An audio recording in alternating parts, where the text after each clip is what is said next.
Tim Phillips for defending our right to roast marshmallows.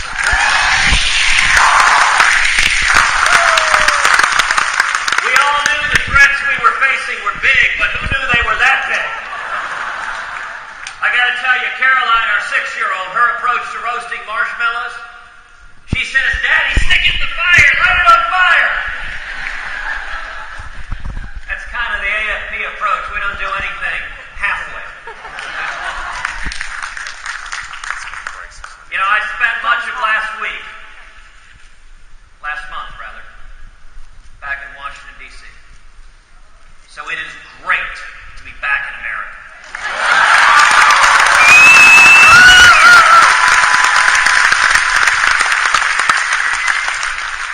Now, I'm sorry to tell y'all that by virtue of your being here today, on Monday morning, each of you is going to be audited by the IRS.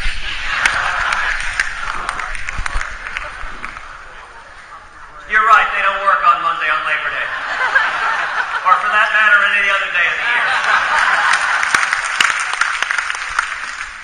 So thank you for the courage of your convictions. You know, back in Washington, there's a diet that is now very, very popular. It's called the Obama diet. Works very, very well. You simply let Putin eat your lunch every day.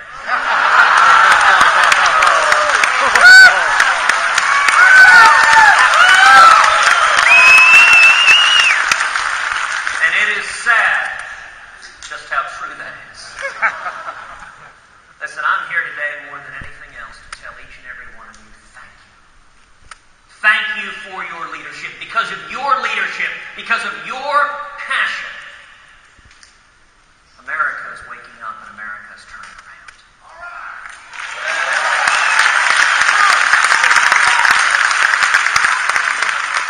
We are winning victory after victory after victory on the national scale, whether it's fighting back efforts to restrict guns, whether it's on immigration, whether it's standing for religious liberty. Americans are waking up to get back to the principles we were founded on.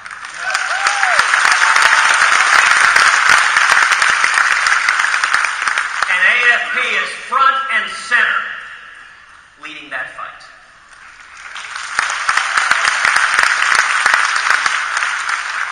We are 66 days out from the November elections. 66 days from now, just over 1,500 hours, we're going to retake the United States Senate. We're going to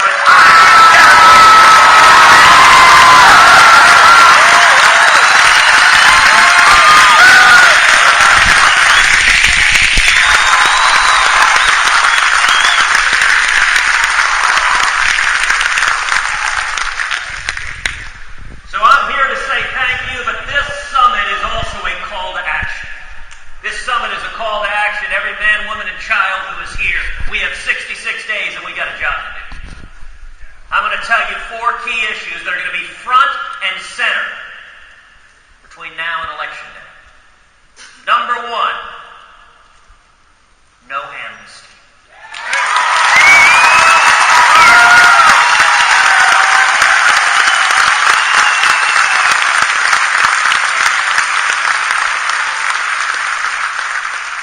President Obama has made a decision to make this election in 2014 a national referendum on amnesty. If you support amnesty, vote Democrat. If you oppose amnesty, throw Harry Reid out.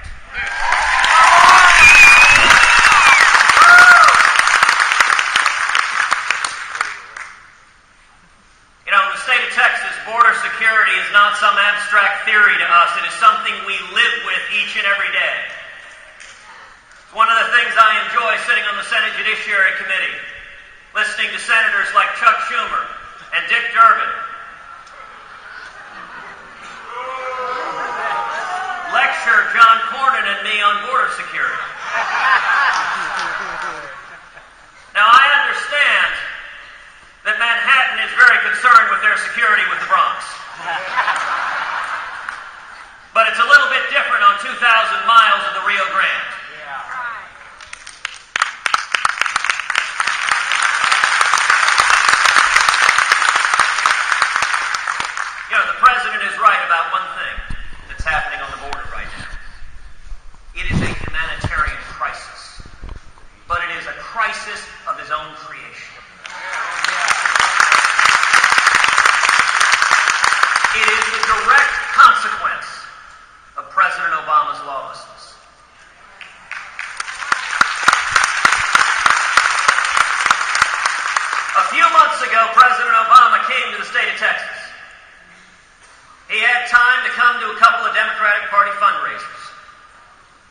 to swill some Chardonnay with fat cats in the Democratic Party, and he didn't have a minute to head down to the border and see the crisis that he has caused.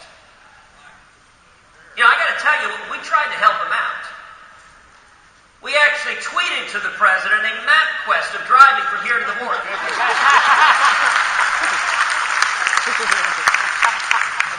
That didn't work, so I've got a different plan. Tonight, I am officially extending an invitation to President Barack Obama to come join me at the border in Texas.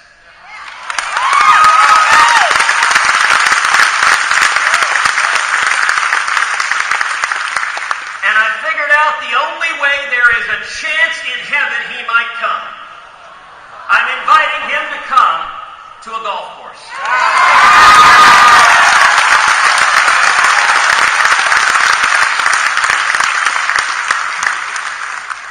And there actually is, if you go to Big Bend, there's a wonderful resort called Lajitas with a golf course right on the border. In fact, the 11th hole is pretty amazing. The 11th hole, the pin is on the other side of the Rio Grande. And so you could only go for a hole-in-one because you can't cross the river and putt. So I'm expecting to get a call back from the president any day now accepting this invitation.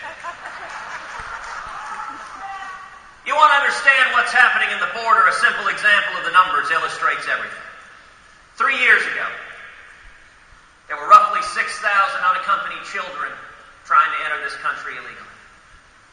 In 2011. Then in 2012, the president illegally granted amnesty to some 800,000 people who had entered as kids. Now, the foreseeable result of that, the predicted result of that, if you grant amnesty to people who come as kids, it creates a huge incentive for more and more and more children to come. And so we saw the numbers grow from 6,000 just 3 years ago to 90,000 this year. And next year it's expected to be 145,000. These are little boys and little girls that are being physically assaulted, that are being sexually assaulted. And I'm proud to tell you, we have seen some leadership in Washington. The House of Representatives has stood up and led. I introduced 2 pieces of legislation. One, to make absolutely clear in law that the President of the United States has no authority prospectively to grant amnesty to anyone here in the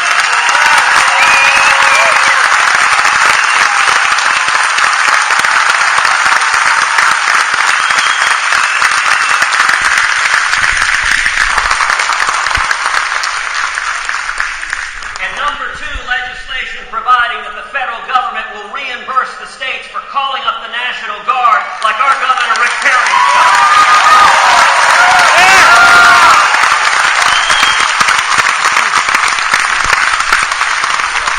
This is my view of Ted Cruz. And let me speak in praise of Republicans in the House of Representatives, because Republicans in the House of Representatives stood together and said, this is a crisis on the border, this is national security, we have terrorists coming across the border, let's come together, and they passed both pieces of legislation I had introduced to the Senate.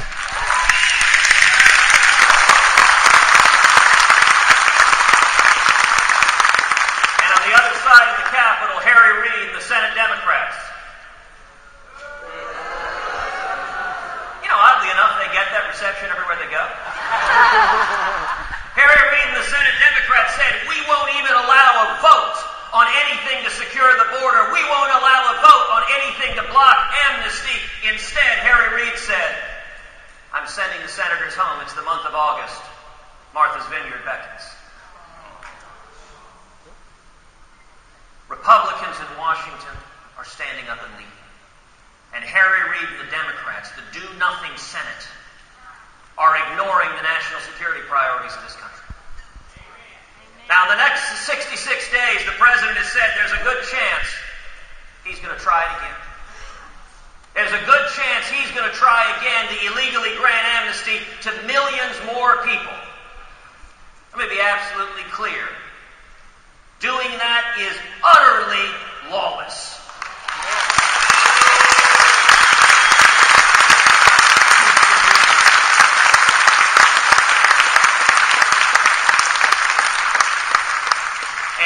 Democrat in the Senate who stood with Harry Reid, blocking legislation to stop this amnesty, every Democrat in the Senate bears responsibility for that amnesty.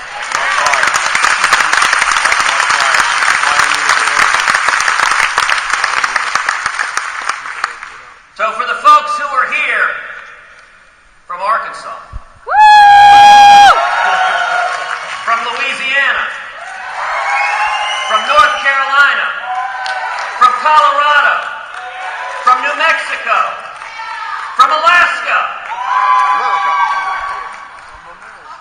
there's some Democratic senators we need to introduce to the private sector.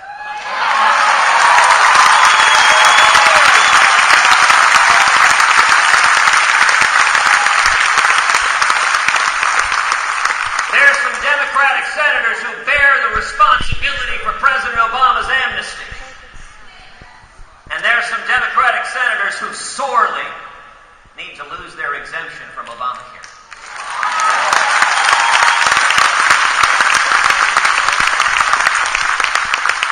And that's the second critical thing this election is about, stopping Obamacare.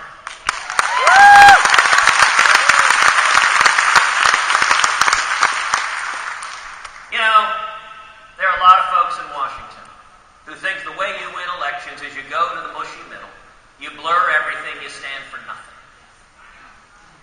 It doesn't work. In 2010, the American people stood together, we drew a line in the sand, and we said, let's repeal every single word of Obamacare.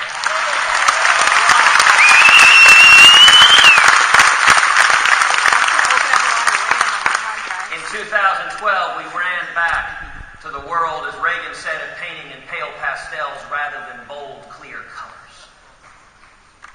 Let me tell you something right now. A lot of the men and women in this room bled last summer and last fall in the fight to defund Obamacare. If you listen to the Democrats, if you listen to the mainstream media, although I repeat myself,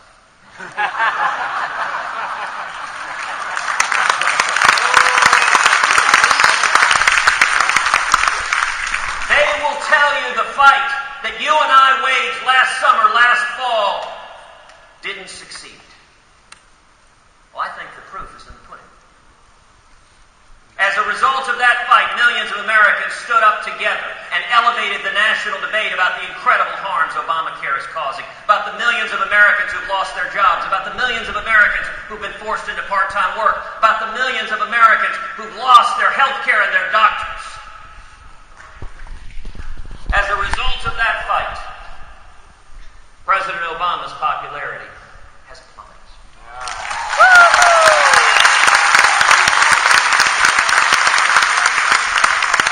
As a result of that fight, Obamacare's popularity has plummeted.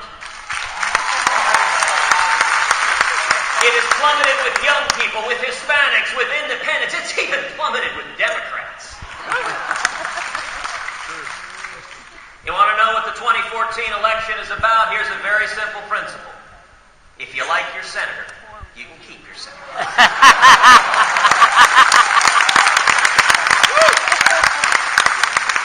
But if your senator is responsible for screwing up the economy, for costing you your job, for forcing you into part-time work, for taking away your health care, for taking away your doctor, and then for doing nothing about it, then the American people have a direct and immediate answer.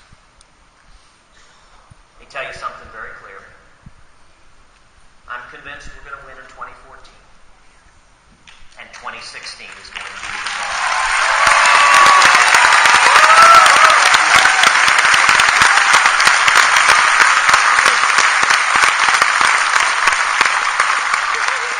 And in the year 2017, a Republican president in the Rose Garden is going to sign a bill repealing every word of Obamacare.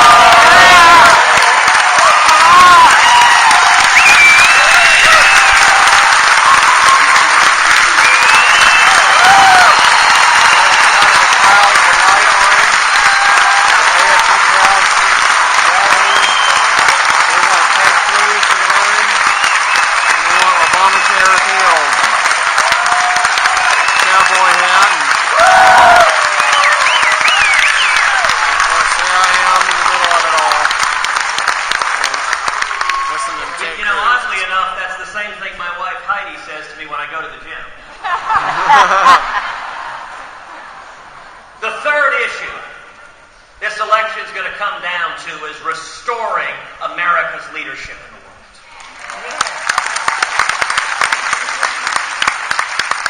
Now, this week, President Obama helpfully told us he doesn't have a strategy yet.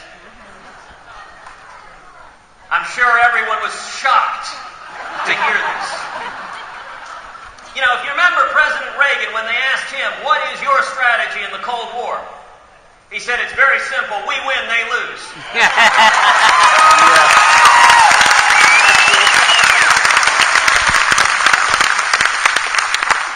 It's almost as if President Obama read that and got it backwards. A couple of folks took a minute to get that. All across this world, America has receded from leadership in the world. We've abandoned our friends and allies, and the world has gotten much, much more dangerous. You look at our unshakable friendship and alliance with the nation of Israel. America should stand with Israel.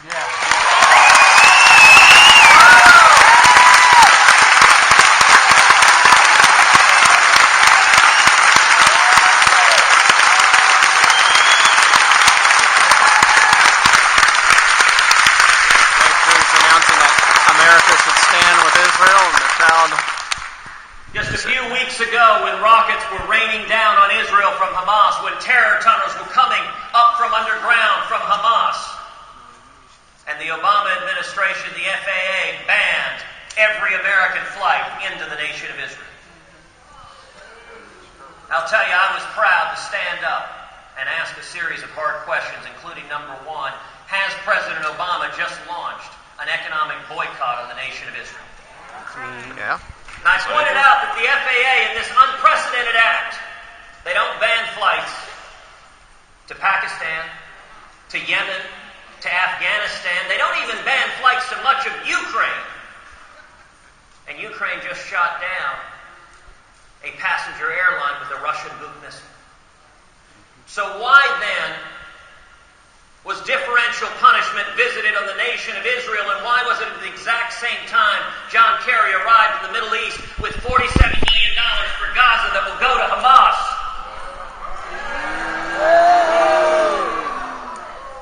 Well, let me tell you, I raised that question. New York Mayor Mike Bloomberg got on an airplane and flew to Tel Aviv.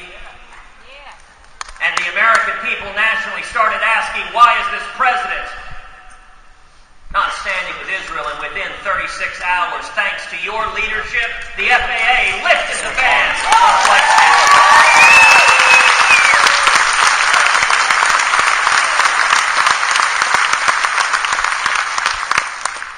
You look at Russia right now. Sadly, the state of the world is the Russian bear is encountering the Obama kitty cat. You know what? The United States of America has never been a kitty cat. The reason Putin feels no fear to march into his neighbors, the reason why our allies up and down Europe are terrified of what's next, is because this president, as he puts it, is leading from behind. We need a president who will stand up and use every tool at our disposal. There are a host of tools short of military conflict, like putting anti-ballistic missile batteries in Poland and the Czech Republic.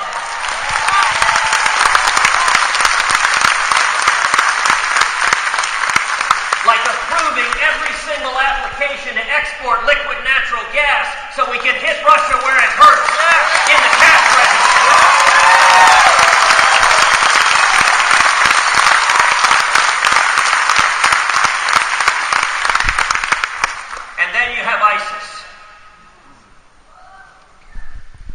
ISIS is the face of evil. ISIS, these guys are so extreme, they were thrown out of Al-Qaeda for being too extreme. That ain't easy. Right now, today in Iraq and Syria, ISIS is crucifying Christians. I don't mean that hypothetically. I don't mean that figuratively. This isn't just something that happened 2,000 years ago. These monsters are nailing Christians to trees.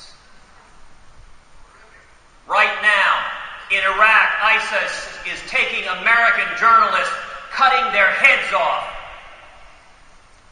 and mocking America to the world. America has always been reluctant to use military force, but we have never shied away from defending the United States of America. That's right.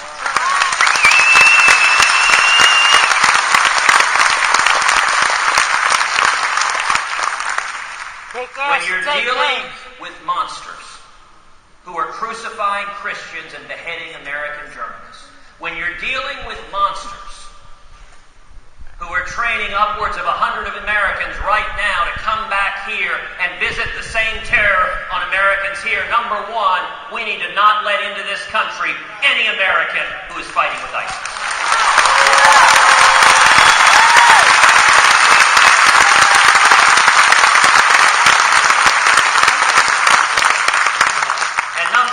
ISIS says they want to go back and reject modernity. Well, I think we should help them. We ought to bomb them back to the Stone Age.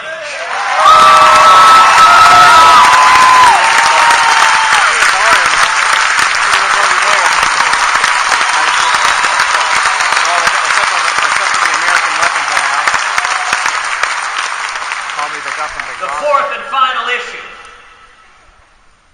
that this election will come down to is defending our constitutional rights.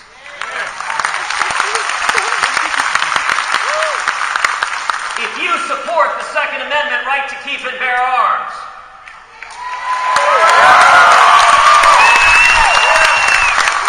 then vote Harry Reid out. By the way, in Texas, gun control means hitting what you aim at.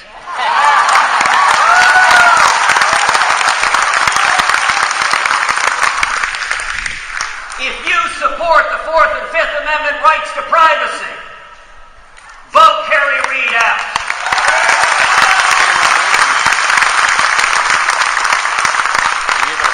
And President Obama, you're next.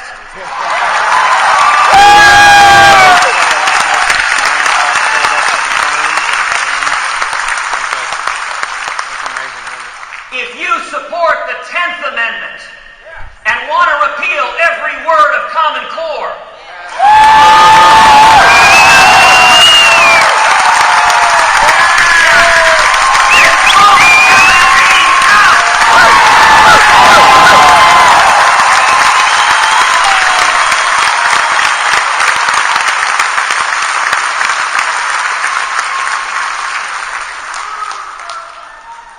and if you support the First Amendment, our freedom of speech, our freedom of religion, if you celebrate the Supreme Court's tremendous victory for religious liberty in the Hobby Lobby case,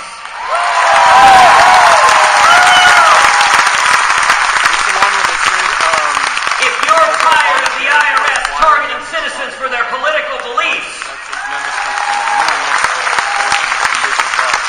if you're tired of the most corrupt Department of Justice in history obstructing justice,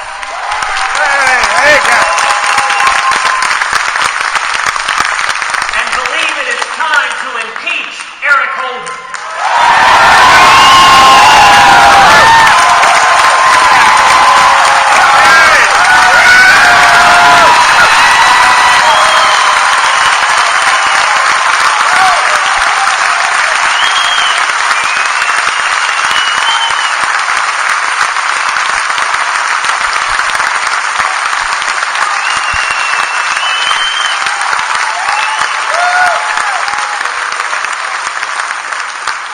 if you are tired of seeing 50 Democratic senators in Washington, D.C. put their name to a constitutional amendment to repeal the free speech protections of the First Amendment, because they are so terrified of each and every one of you, if you believe in the First Amendment, vote Harry Reid out.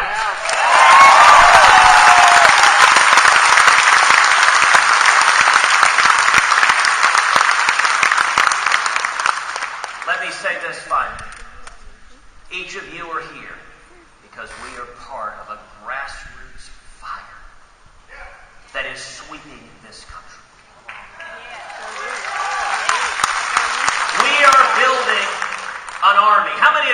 your cell phones with you. Or as President Obama calls them, your DHS communicators.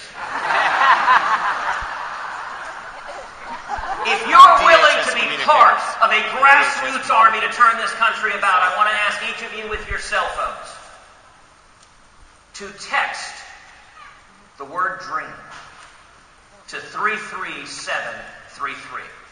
Let me give you that to you again. The number is 33733. And text the word dream. Because what we're fighting to do is exactly what the sign says: defend the American dream.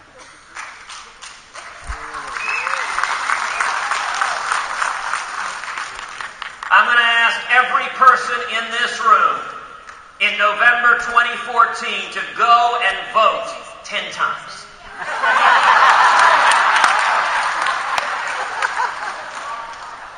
Now, Katrina, I'm not suggesting voter fraud. We're not Democrats. But let me tell you how every one of you can vote 10 times. Go and vote and find 9 other people who wouldn't otherwise show up and get them to show up and vote.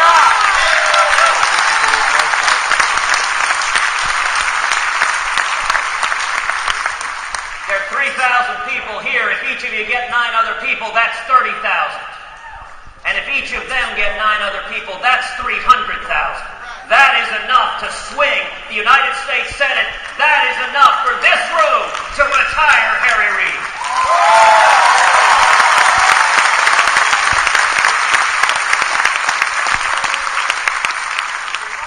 And so I close as I opened, simply saying to each of you, thank you. I am profoundly optimistic and hopeful. The American people are rising up to take our country back, to restore the American dream, to get back to the free market principles and constitutional liberties this country was built on, and each of you are leading the fight, and I am honored to stand side by side with each of you. Thank you, and God bless you.